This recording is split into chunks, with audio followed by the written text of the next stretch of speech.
You know, this is a funny thing. It's much broader in scope, Bill. The natural tendency for people, if anything is wrong, is to say, let's pass a law and have the government do it, without asking themselves whether the thing that is wrong may not have been produced by the government. We've observed this in various areas. A great problem of the nation today is the urban problem. But many of the things that are wrong in the urban area were produced by government. And what you need is not for government to step in and cure somebody else's misdeeds, but for government to stop making matters worse. And I think the same thing is true in the area of monetary and fiscal policy, that although the purpose of the government has been to offset other forces, the government itself has been the major source of instability. Well, would you carry that so far as to saying that the welfare programs of the government have in fact militated against the diminution of poverty? Oh, there's no question about that.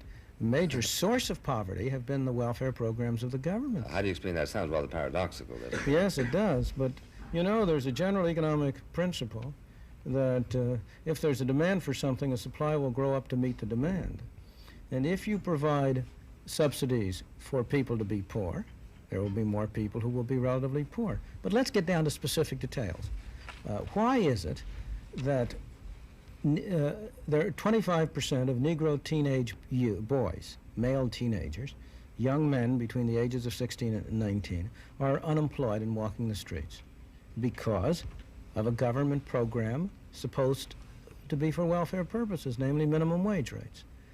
The government has legislated that it is far better for a Negro boy of 18 years old to be unemployed at $1.50 an hour than to be employed at $1 an hour.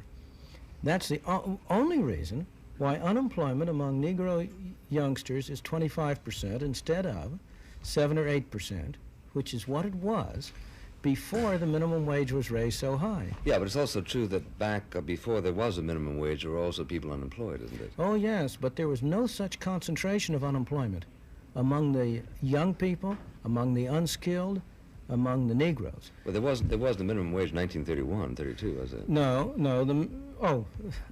we must distinguish between two different things: broad, general, overall unemployment, and of course, there was no minimum wage in 31, 32. There was enormous general cyclical unemployment.